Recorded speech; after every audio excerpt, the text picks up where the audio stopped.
Al-Imam Al-Mahdi. Jadi dalam setiap kata itu ada yang bermakna etimologi atau terminologi. Ada lugotan, ada istilahan. Solat, kata solat ada secara bahasa, ada secara istilah. Secara bahasa solat itu doa. Secara bahasa solat itu doa. Secara istilahan perbuatan yang yuftatahu bi takbir wa yuftatamu bi taslim.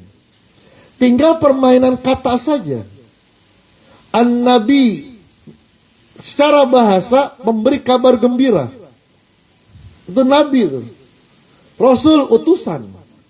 Tapi kalau secara istilah Nabi adalah seorang laki-laki yang mendapatkan wahyu dari Allah. Begitu pula Al-Mahdi. Al-Imam Al-Mahdi. Ada secara, maka Abah menekankan pakai Al-Imam Al-Mahdi. Ma'rifahnya bagaimana yang mengucapkannya. Siapa yang bermaksud? Ya tergantung mukhotabnya. Mukhotabnya siapa yang ngajak mutakalimnya. Al-Imam Al-Mahdi secara istilah yang disepakati oleh ahli sunnah wal jamaah adalah seorang yang akan dimunculkan oleh Allah untuk membantu Nabi Isa alaihi salam melawan Dajjal. Siapa Dajjal? Dalam kitab-kitab literatur akidah, itu Dajjal itu yang bermata satu, yang mempunyai kemampuan yang luar biasa. Ada orang begini doang bisa terbelah. Sakti luar biasa. Maka banyak orang yang ikut dengan Dajjal. Datanglah Imam Mahdi dan Nabi Allah Isa alaihissalam. Ini secara istilah. Kapan? Nanti di akhir zaman. Kalau sekarang belum. Masih banyak orang yang berzikir. Jangan akhir zaman, jangan. Jangan kiamat dulu. Kalau menurut Syiah, Imam Mahdi itu sudah ada, tapi dia sembunyi. Maka kalau orang Syiah itu disebut Imam Mahdi, dia tangannya menempelkan ke kepalanya. Gitu. Orang Syiah. Kenapa? Berharap dia untuk keluar. Maka kalau kita bahasa kita, ngapain dia sembunyi? Takut sama siapa? Sama bininya. Gitu. Tapi itu pemahaman dia secara istilah. Kalau secara lugotan, bahasa, Imam Mahdi itu adalah seorang pemimpin yang mendapatkan petunjuk. Yang mendapatkan petunjuk. Maka Al-Mahdi, ya bisa kita semuanya.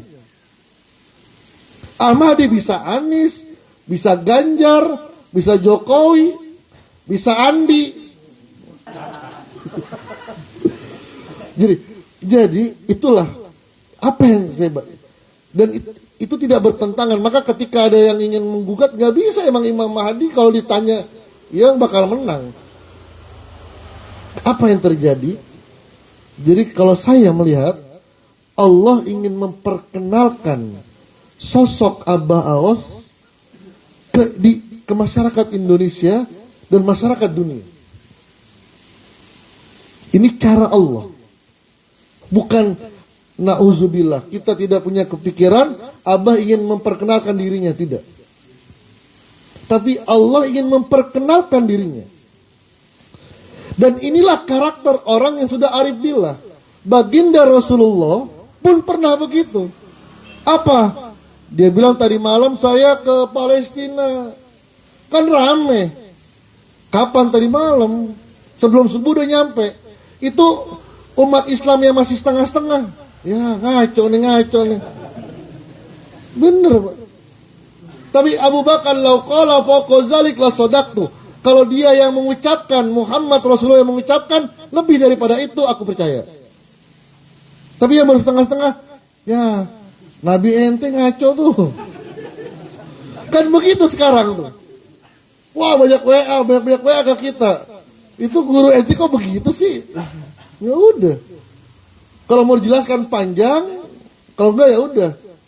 Yang paling gampang, ini buat murid-muridnya. Ini buat murid. Dan inilah cara Allah ingin memperkenalkan. Maka bagi yang suka-suka nge-share, imbangi nge-share yang seperti itu dengan perkataan abah yang benar-benar diterima oleh masyarakat. Itu banyak tuh ceramah-ceramah abah yang menyentuh hati. Dipotong, jadi mereka itu kan penasaran, siapa sih nih Abah Aos? Pasti dia buka lagi nih. Ternyata dia dengar ceramah yang potongannya. Oh iya ya, bener nih, dengar lagi. Jadi yang benar-benar sepakat itu ada 80, yang aneh-aneh cuma 20, tapi orang lihatnya yang aneh-aneh. Tapi alhamdulillah, sampai nanti saatnya mereka akan mengenal siapa sosok Abah. Bagi mereka-mereka yang mengenyek, kita kasihan. Saya sering, ya Allah kasihan mereka. Man azza waliyan faqad azantu bil harbi. Siapa orang yang menyakiti kekasihku, aku izinkan dunia ini untuk memerangi dia.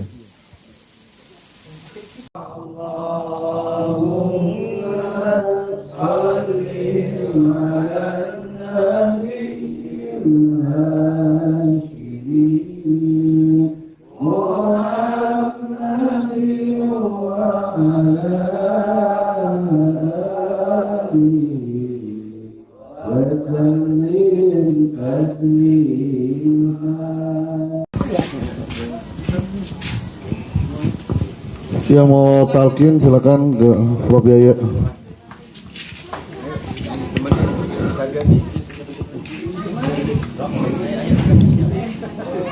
Assalamualaikum warahmatullahi wabarakatuh. Waalaikumsalam warahmatullahi wabarakatuh. Bismillahirrahmanirrahim.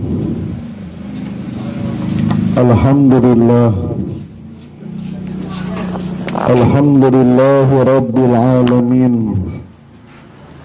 Wassalatu wassalamu ala Sayyidina Muhammadin wa ala alihi wa sahbihi ajma'in, amma ba'du. Ilahi anta maksudi wa ridaka matlubi, atini mahabbataka wa ma'rifatak wa atini ma'aka abadan. Ahli silsilah Thariqah Qadiriyah Naksabandiyah, Pesantren Suryalaya wabil khusus Syekhina wa murabbi arwahahina, pengersa Abah Aos Qaddasallahu sirrah, wa nafa'na Allahu bihi wa bi anwa'i ulumihi wa asrarihi wa karamatihi bi barakatil Fatihah.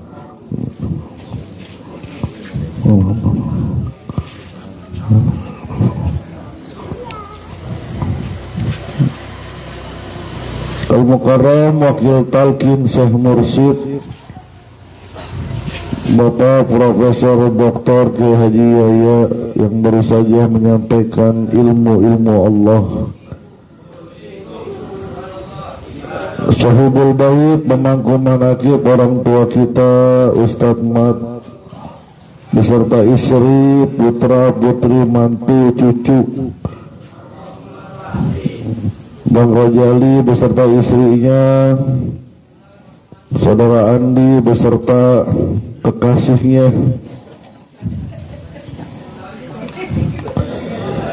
dan seluruh ikhwan yang berpartisipasi yang tadi kita doakan, mudah-mudahan kesempatan pemilihan Allah berikan kepercayaan.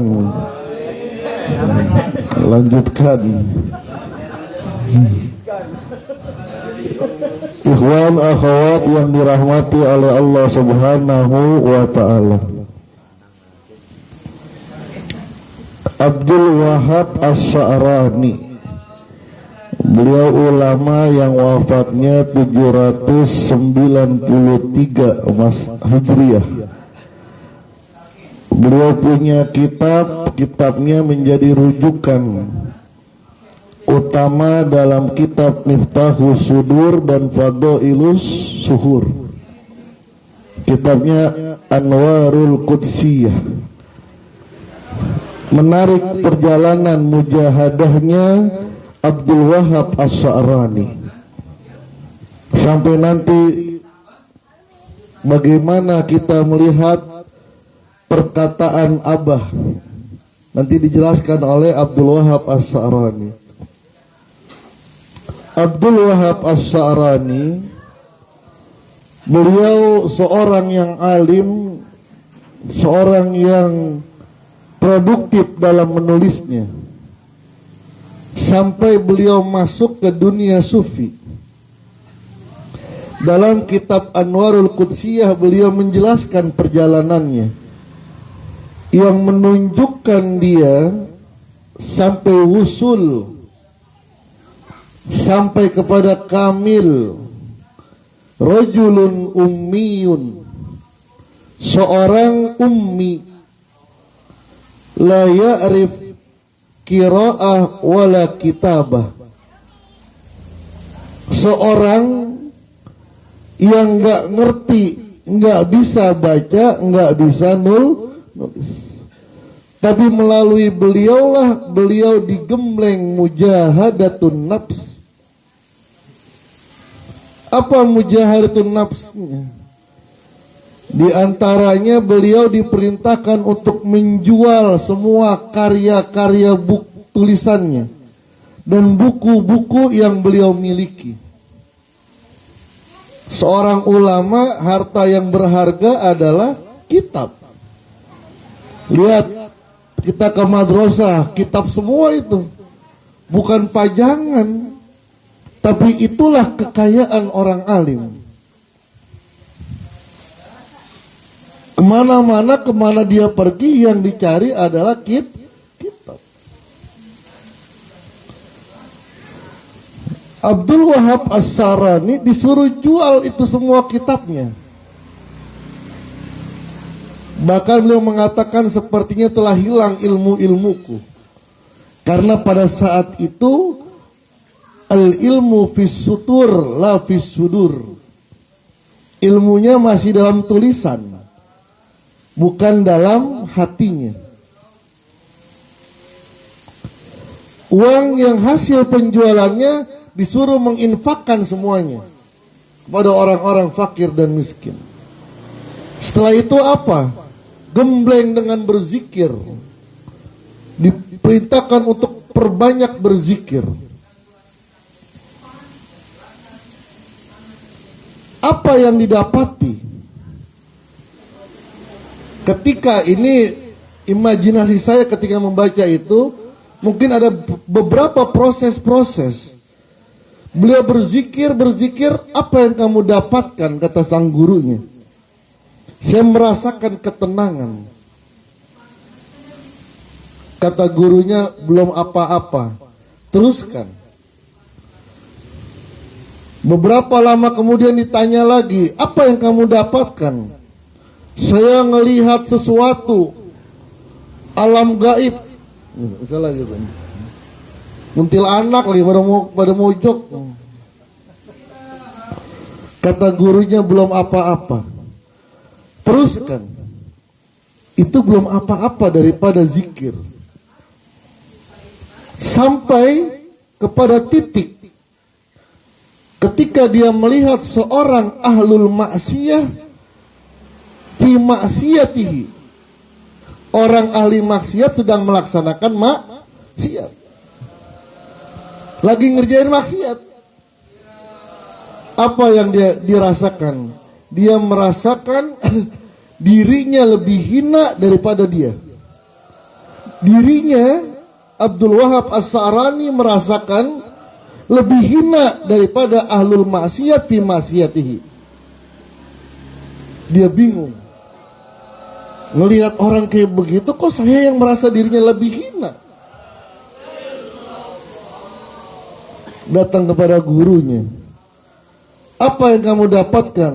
Kenapa saya merasa diri saya begitu hinanya? Bahkan dengan orang yang ahli maksiat, saya merasa lebih hina diri saya daripada dia. Apa kata sang guru? Itulah samratu zikri, buah daripada zikir. hasil mujahadatun nafs, ketika dia sudah bisa melepaskan keujuban dalam dirinya, ketika dia sudah bisa melepaskan keakuan dalam dirinya, dia sudah tidak pernah mengatakan aku, tapi dia mengatakan kita, kami, ataupun dia. Ketika itulah ilmu-ilmu yang ada di buku masuk ke dalam dirinya. Udah kayak rekening atau kayak handphone dah, kayak HP kita lagi error nih. Pas udah dapet pulsanya baru pada masuk tuh. Pada masuk dari janda yang di sini janda.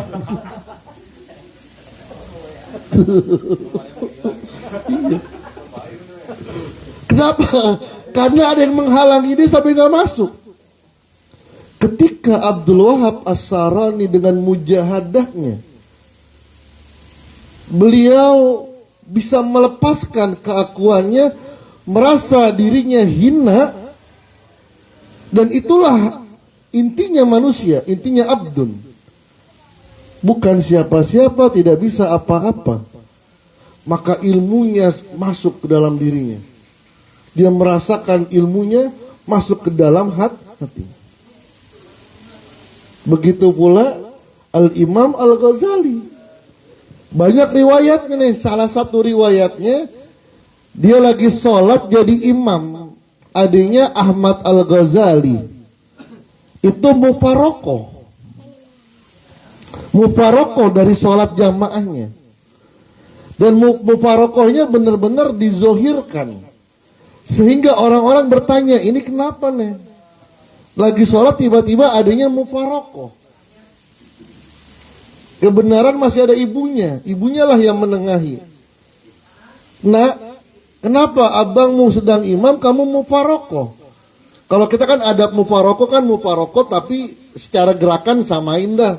Tapi niat hati udah mufarokoh kan begitu. Kalau dia benar-benar zohir nih, dizohirkan. Kenapa engkau mufarokoh ketika sholat bersama dengan abangmu? Kata Ahmad Al-Ghazali, bagaimana saya bisa menjadi makmum yang imamnya dilumuri dengan darah? Imam Ghazali paham. Karena pada saat itu beliau sedang menulis kitab, bukan ngebayangin macam-macam, lagi nulis bab haid. Kan begitu ilmu itu, ya itulah yang diajarkan oleh Abah kalau baca kitab. Ini saya rasakan baca kitab apapun atau sedang berpikir, nggak mentok nih, zikir sudah. Zikir. Nanti ada aja. Itulah yang dijelaskan oleh Al-Imam Al-Ghazali dalam kitab Ihya Ulumuddin di jilid ketiga tentang al-farqu bainal ilhami wa ta'allumi. Jadi ilmu itu ada yang masuk ke akal, ada yang masuk melalui hati. Yang melalui hati namanya ilham. Ada yang disadari, ada yang tidak disadari. Menarik pembahasannya Imam Ghazali. Ada yang tidak disadari. Kita nggak paham sesuatu, tapi tiba-tiba kita tidur besoknya jadi paham. Syekh Said Ramadan Al-Buti beliau cerita ketika beliau menulis kitab Sarah Hikam. Beliau Sarah Hikam itu sampai 4 jilid. Beliau mengajar emang di masjid tentang hikam at-thailah, lalu direkam oleh muridnya, ditulis. Ketika ditulis, diperiksa oleh Said Ramadan Al-Buti, seperti Syekh Sarawi dalam tafsirnya. Ada satu hikam yang beliau itu nggak nyaman, penjelasannya itu nggak enak, kurang pas. Beliau mengaku tidak memahami hikam itu. Dia pikir, wah, memahami susah, mentok gitu. Sampai suatu saat beliau diundang ke Mesir, tempat belajar Kiai Taufik. Di Mesir beliau diundang mengisi seminar dan beliau menyempatkan diri untuk ziarah ke makam Ibnu Athaillah As-Sakandari yang menulis kitab Hikam Athaillah. Nggak, ziarah biasa aja, ziarah salam, berdoa, nggak ngomong, wahai Ibnu Athaillah saya nggak paham, enggak. Beliau tuh karakternya karakter yang dia iornya gak begitu-gitu banget. Ziarah, berdoa, udah pulang.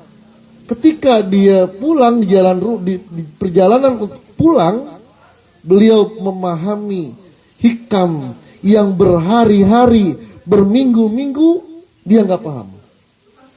Allah bukakan pemahamannya melalui sudurnya, melalui hatinya. Itulah yang dikatakan Abah. Udah zikir saja.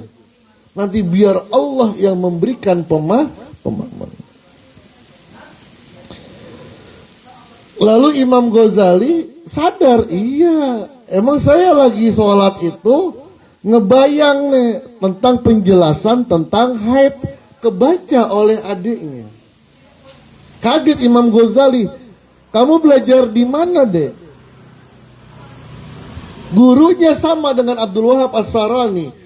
Guruku itu tukang sol sepatu.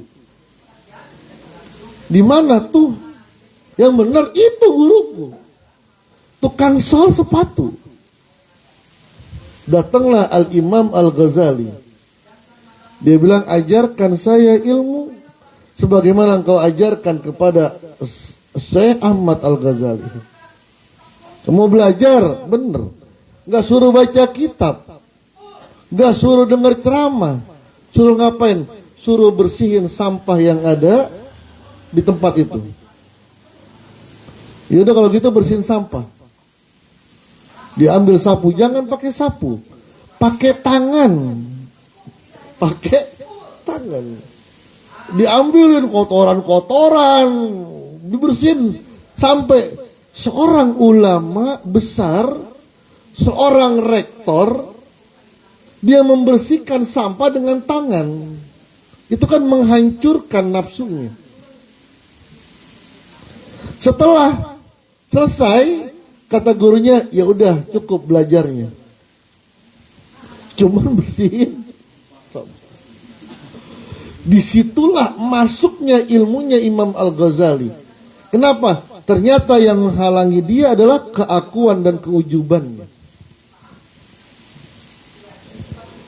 Syekh As-Sibli, muridnya Syekh Junaid Al-Baghdadi, ahli silsilah dalam Thariqah Qadiriyah. As-Sibli, Junaid Al-Baghdadi, Asy'ari As-Saqati, Ma'ruf Al-Karhi, Daud At-Tai, Hasan Al-Basri, Sayyidina Ali. Itu diantara salah satu sanadnya. Ada sampai kepada Ali Zainal Abidin, kepada Ahmad Al-Bakir dan sebagainya. As-Sibli datang kepada Junaid Al-Baghdadi. As-Sibli itu sudah orang alim. Sudah sebagai ketua MUI-nya, ketua ulama-ulamanya. Orang alim, orang kaya. Datang kepada Syekh Junaid Al-Baghdadi. Pengen ngaji. Bahasanya, berikan mutiara yang engkau miliki. Kata Junaid Al-Baghdadi, satu mutiara yang aku miliki, kalau dijual dengan hartamu yang begitu banyak, tidak akan terbeli. Tidak akan terbeli. Kalau gitu aku tidak mau membelinya, berikan kepadaku.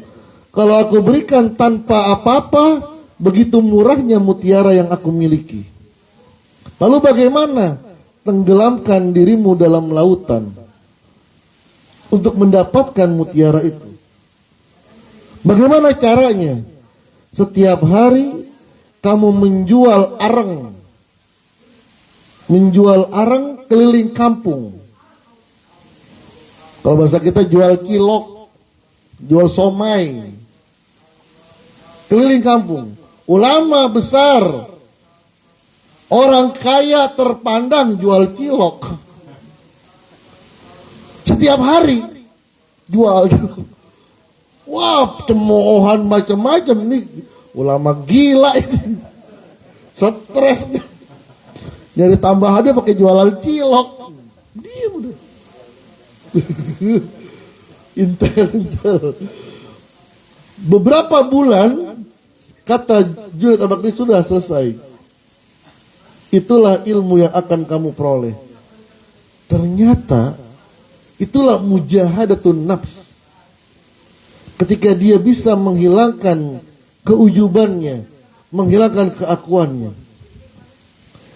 Dan orang-orang kayak gitu ketemunya dengan orang-orang yang aneh. Maka Abdul Wahab As-Sa'rani, beliau mengatakan, guruku itu gak ada yang kenal. Jangankan seorang wali, bahkan orang-orang tidak tahu bahwa guruku itu orang alim. Tapi bagiku adalah seorang yang alim dan ahlul wilayah. Bagiku, guruku al-ummi, yang gak bisa baca, gak bisa nulis, adalah seorang ulama dan seorang wali Allah.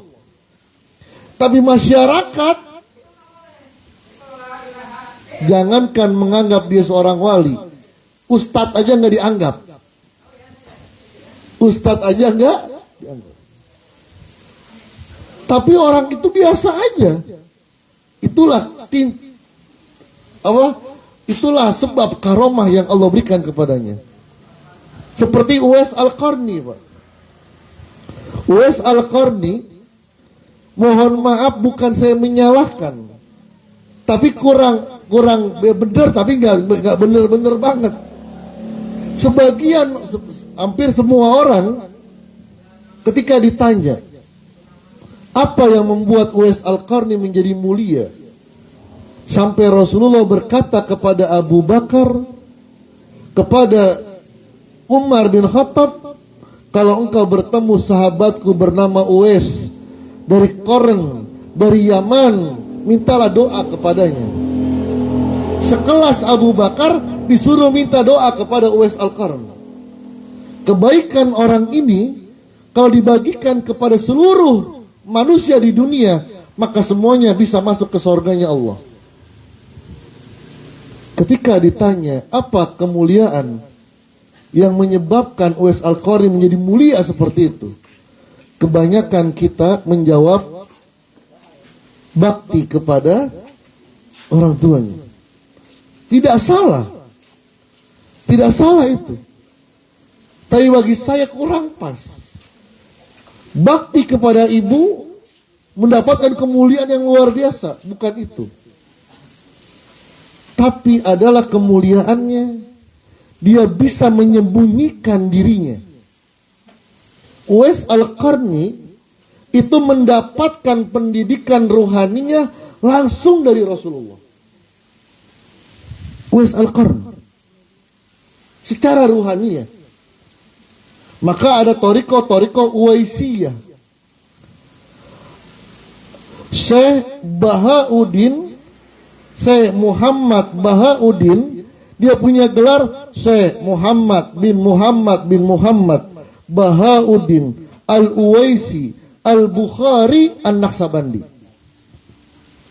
Kenapa dikatakan Al-Uwaisi? Karena gurunya selain Syekh Ali Kulal dan Baba Samas, gurunya adalah Syekh Khawajikan. Mendapatkan pendidikan pembinaan dari Syekh Khawajikan. Siapa Syekh Khawajikan?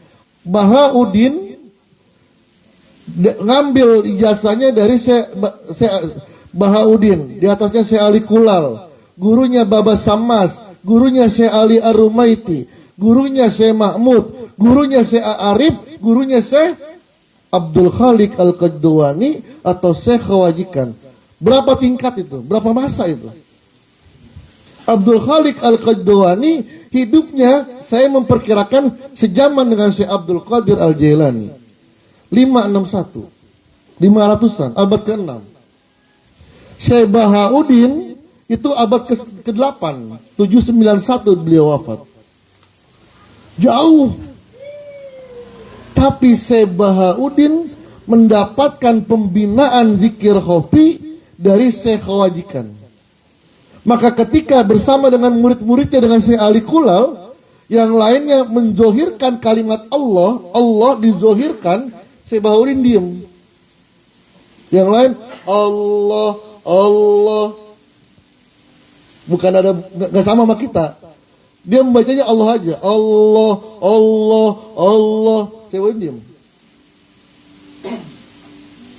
Sampai muridnya, kamu diem aja, zikir.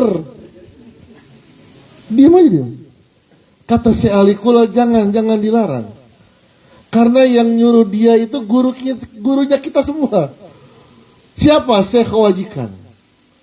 Maka beliau mendapatkan gelar Al-Uwaisi. Kenapa Pak? Kenapa? Ini biar sedikit ini. Ya, jadi Syekh Abdul Khaliq Al-Qadwani mengajarkan zikir hopi dengan hopi. Begitu pula Syekh Arif. Ketika Syekh Mahmud terjadi perubahan. Dan itu hak prerogatifnya mursyid. Jadi zikir lafzul jalalah bisa dizohir, bisa dikhofikan, dan bisa dijaharkan. Terkadang jahar, terkadang khofi. Jadi bahkan jahar dulu baru khofi. Itu terus sampai kepada Syekh Ali Ar-Rumaiti, kepada Syekh Baba Sammas, sampai kepada Syekh Ali Kulal. Ketika Syekh Bahaudin Al-Naksabandi mendapatkan perintah dari Syekh Wajikan untuk mengembalikan seperti semula,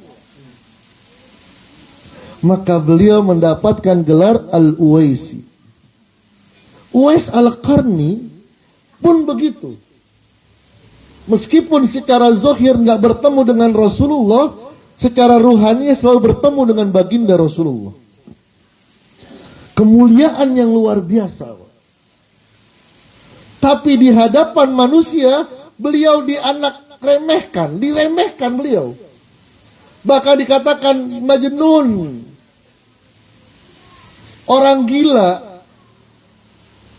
Tingkah lakunya seperti orang gila gitu. Uwais Al-Qarni. Dan Uwais Al-Qarni gak marah, gak cemberut, biarin aja. Dibilang mau orang apa kek, disuruh apa kek, dihina. Sampai ketika Umar bin Khattab, dia penasaran, siapa itu Uwais Al-Qarni? Dikumpulin tuh jamaah haji di Jabal Qubais. Siapa di antara kalian dari Yaman? Kami. Silakan, yang bukan dari Yaman, silakan pulang. Silakan pergi. Yang dari Parung pergi sama pergi.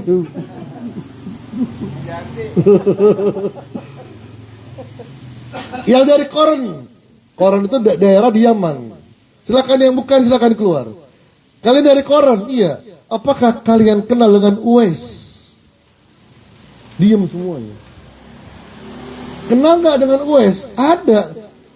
Uwais itu di kalangan kami cuma satu doang. Gak ada yang nyamain namanya. Cuman masa orang seperti engkau, Amirul Mukminin, sahabat Rasulullah, mencari Uwais? Emang kenapa? Uwais itu ya gitu, rada-rada orangnya. Dan kebenaran sekarang beliau bersama kami. Oh gitu? Iya, naik haji. Cuman beliau gak punya duit. Maka gak punya duit, beliau kerja sama orang Mekah untuk ngangon kambing tuh. Lagi ngangon. Oh gitu? Dikejar sama Umar bin Khattab. Seorang presiden, seorang khalifah mengejar Uwais Al-Qarni. Bener Pak, palanya botak. Tampangnya nggak keren-keren banget kayak ente Padang, enggak gitu. Nggak ada kelihatan orang alim. Assalamualaikum, waalaikumsalam, Amirul Mukminin. Punya hajat? Nggak ada. Saya nggak punya hajat kepadamu. Presiden datang, kamu perlu bantuan? Nggak perlu. Alhamdulillah, saya datang ke sini diamanatkan oleh Rasulullah, mendoakan, didoain. Udah, sekarang pergi. Presiden suruh pergi. Kita aja RT aja kita demen banget. Pergi. Udah selesai kan hajatnya, pergi. Kamu punya duit nggak? Ada 4 dirham. 4 dirham istilah kata 40.000 dah. Nanti saya kasih amal. Nggak perlu. Belum tentu saya besok masih hidup. Tuh. Itu ilmu yang dibina oleh baginda Rasulullah. Menjadi kemuliaan. Ini orang aneh. Jadi baik lagi. Kata Syekh Wahab As-Sarani, Abdul Wahab As-Sarani, al-kamil iza balago maqamal kamali fil irfani soro goriban fil akwani. Seseorang yang sudah sampai kepada makom kesempurnaan dalam ilmu ma'rifah kepada Allah, soro goriban fil akwan, maka dia terasing atau aneh perbuatannya, perkataannya, atau perbuatannya, perkataannya tidak dipahami oleh kebanyakan orang. Kita punya guru yang sudah al-arif, al-kamil, al-mukammil, al-wasil. Itu guru kita, Pak. Yang hidupnya, yang perjalanannya udah di alam lahut. Kalau yang suka-suka nyari-nyari uka-uka, itu masih di alam mulk, alam malakut. Yang kalau zikir dikit-dikit kuntilanak, janda. Itu masih di alam mulki, Pak. Rendah, alam rendah. Oh. Itu guru kita sudah masuk kepada alam lahut. Yang kata malaikat Jibril, la khautautu khatwatan la kharaktu. Kalau aku melangkahkan satu langkahku terbakar tubuhku. Itu guru kita sudah di sana. Kenapa? Karena gurunya sudah sampai di sana, Abah Anom. Abah Anom tidak akan pulang sebelum ada muridnya yang sampai ke sana. Disampaikan ke sana. Dan itu mendapatkan pembuktian iqrarul wali lil wali. Ikrar perkataan seorang wali kepada wali. Siapa? Profesor Dr. Abdul Aziz Abdin Al-Imam. Abah mengartikan, Abah memberikan julukan Al-Imam, Profesor Al-Imam Abdul Aziz Abdin. Beliaulah yang mengatakan, gurumu ini orang yang paling sibuk. Bolak-balik. Bukan badannya enggak, dengar ceramah kayak gini dipotong. Wah, masa guru terbang kayak Superman. Bukan badannya, tapi ruhaniyahnya. Kenapa? Karena ruh kutsinya sudah menjadi mahramnya Allah. Udah jadi mahramnya Allah. Jadi kalau pengen ketemu, udah ketemu. Kan mahram kan begitu. Bisa bersanding dengan Allah. Itulah ruh kutsi. Tiflul ma'ani. Orang yang seperti ini, banyak perbuatan-perbuatan, perkataan-perkataan yang tidak bisa dipahami oleh orang banyak. Contoh, sholat isya kita. Tadi sebelum azan kita sudah sholat isya.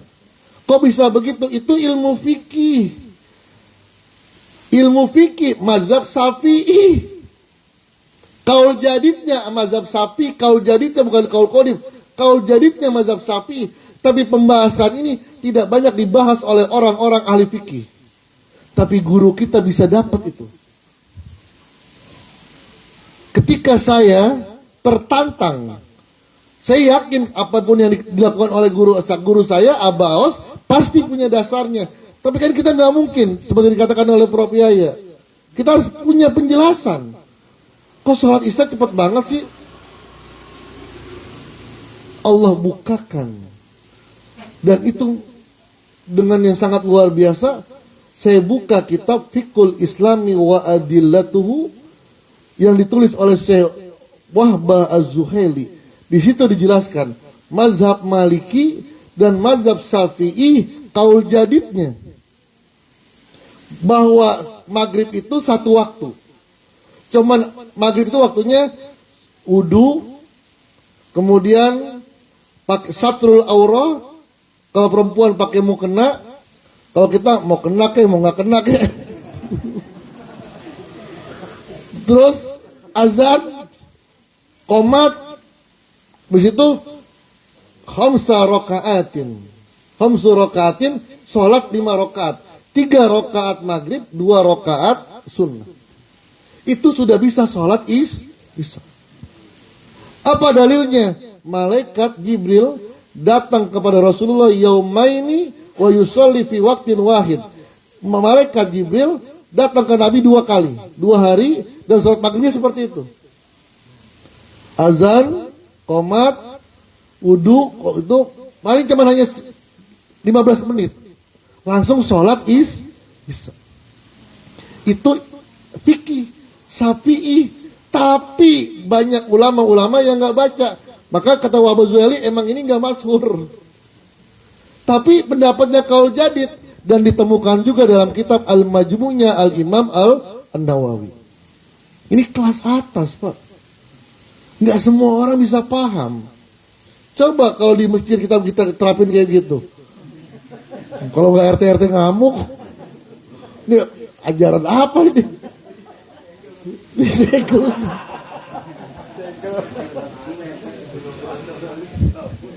Zikir kita pun di atas rata-rata. Orang zikir ya biasa-biasa. La ilaha illallah, la ilaha illallah. Kalau kita enggak, gerakan badan ke kanan dan ke kiri. Ini orang lihat, ini ngapain sih zikir goyang-goyang? Tinggal balikin aja, nyanyi dangdut kalau diem sama goyang-goyang enakan mana?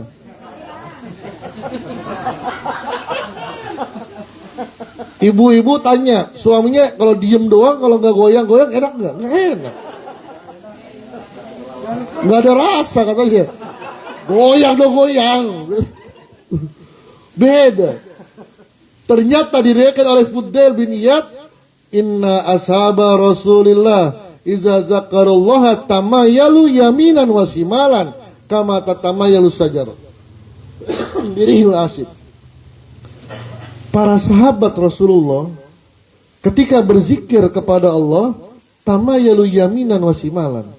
Dia menggerakkan badannya ke kanan dan ke kiri. Dan ini banyak gak dikerjakan oleh orang.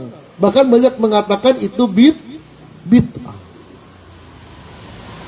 Suara keras, ada dalilnya. Irfa'u aidikum wa qulu la ilaha illallah. Wa iza qadaitum manasikakum fazkurullaha ka dzikrikum aba'akum aw asadda dzikra. Setelah selesai kalian melakukan manasik haji, berzikirlah seperti mereka membanggakan orang tua mereka. Jadi orang-orang jahiliyah kalau setelah saya haji, dia teriak-teriak, bapak saya seorang jawara, jagoan, bininya 5.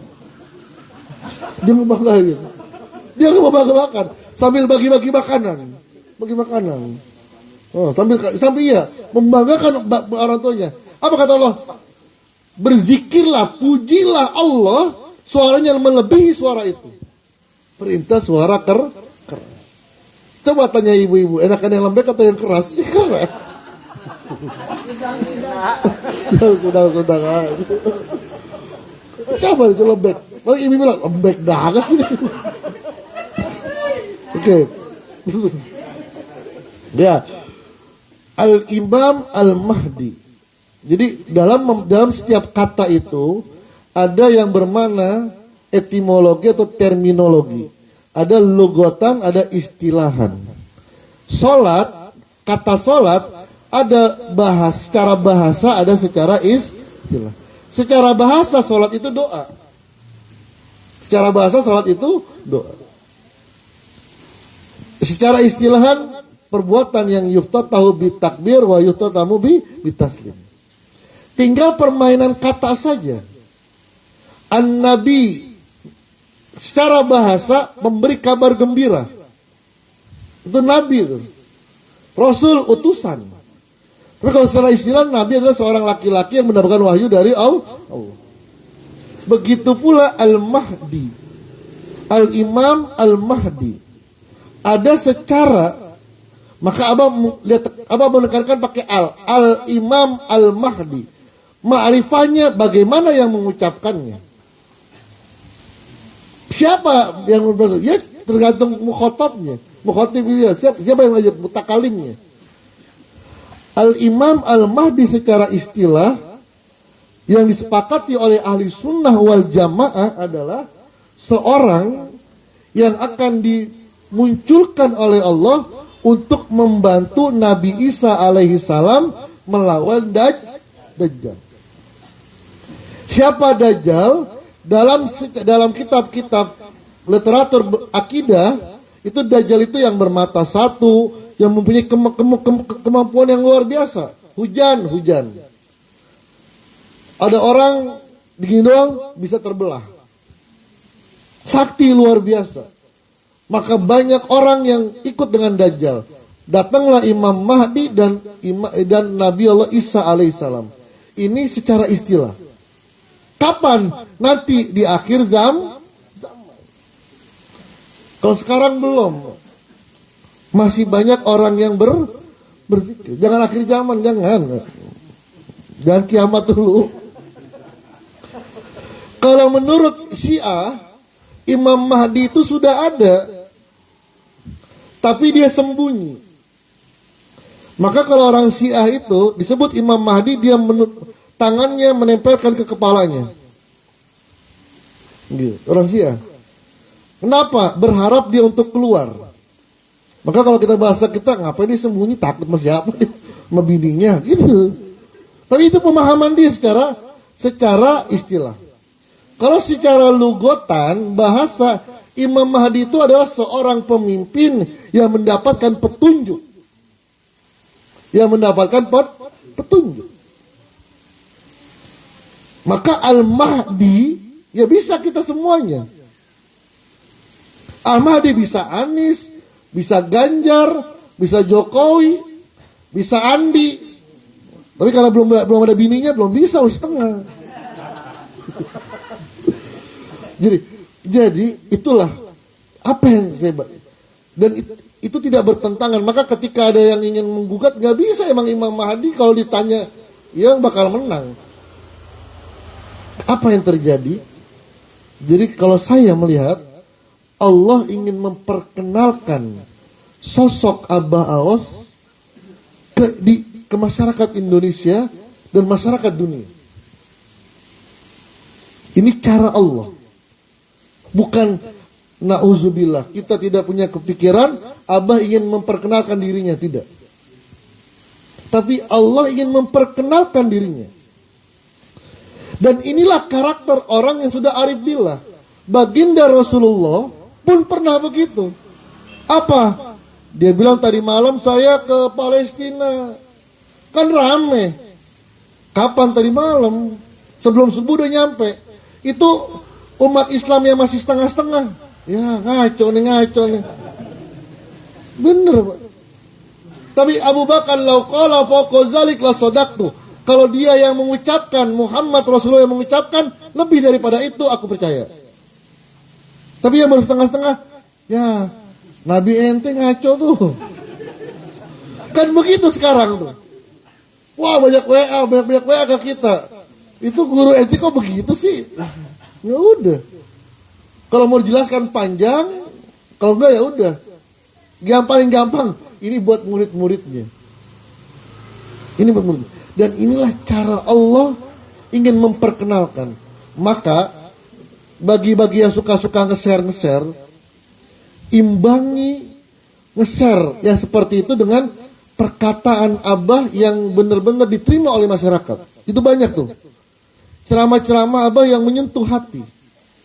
Dipotong, jadi mereka itu kan penasaran, siapa sih nih Abah Aos?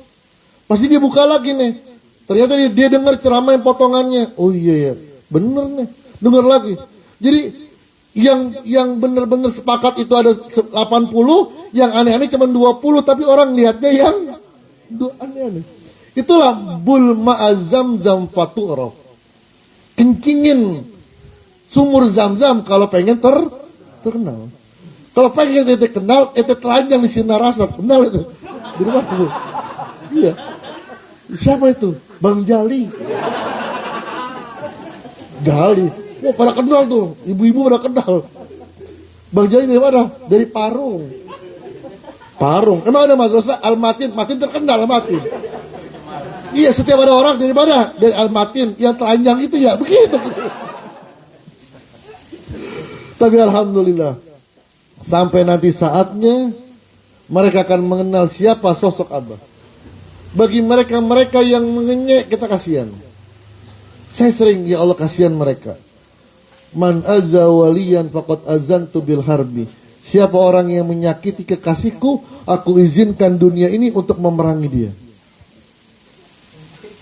Gitu.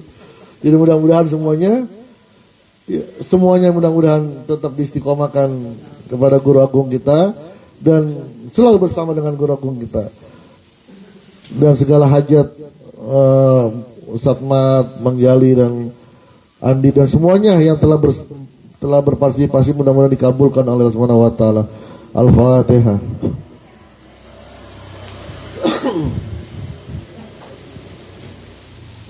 Wallahu muwaffiq ila aqwamit thoriq. Assalamualaikum warahmatullahi wabarakatuh.